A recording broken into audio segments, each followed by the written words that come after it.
The title of the work, WYE, has a number of meanings and associations. It's WYE is the spelling of the shape of the letter Y, and also kind of relates to the kind of the heart of the Romantic movement at the River Wye, and a number of other kind of engineering and railroad terms which relate to the history of colonialism.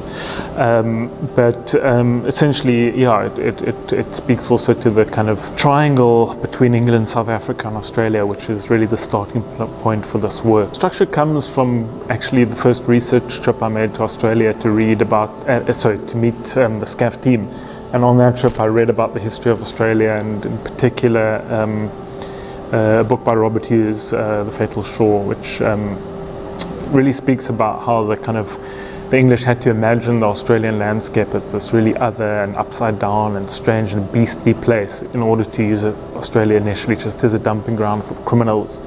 And that really spoke to me to this kind of contrast of how South Africans, a lot of contemporary, especially white middle class South Africans, see Australia as this kind of idyllic kind of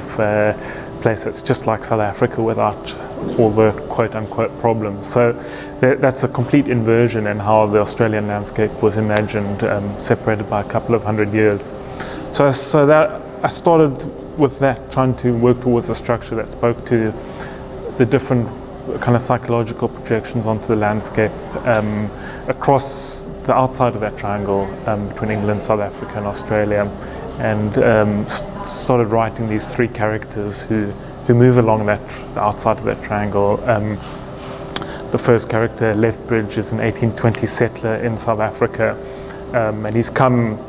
because he was offered land in South Africa, but while he's waiting to receive his land, he's a diviner, a dowser or a water diviner, and he kind of starts divining just to kind of try and, as he puts it, understand the soul of the land. And gradually he goes mad and thinks he's writing a letter back to England, and ends up burying it.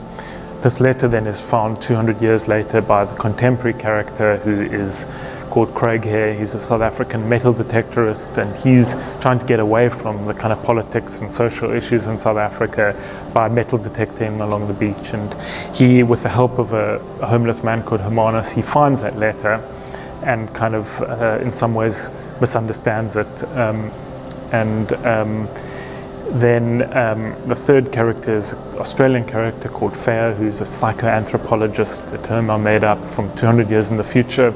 who is deep enacting, again made up terms, in the body memories of Craig Hare, this contemporary character who we find out through this deep enactment immigrated to Australia after this incident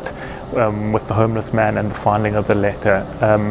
And so each one of those characters is in some way using a particular tool of study to study one of the others, or to imagine one of the others, because in his madness Lethbridge starts hallucinating this character from the future. So it's this kind of impossible triangle between the three characters. They each searching and failing to find something, or failing in the way their tools of understanding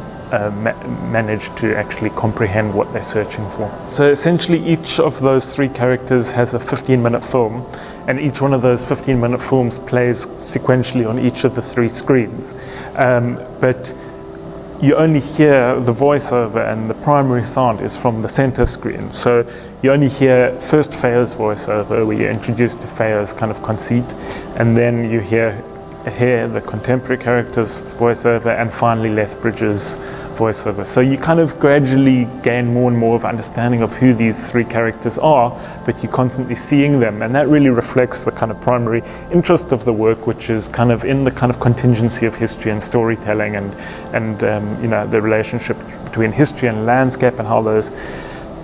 kind of perspectives and truths of history shift as bodies move through the landscape, and different bodies remember it in different ways. So the fact that the films look quite different and feel quite different on the different screens, even though they're actually identical, really speaks to that kind of broader theme.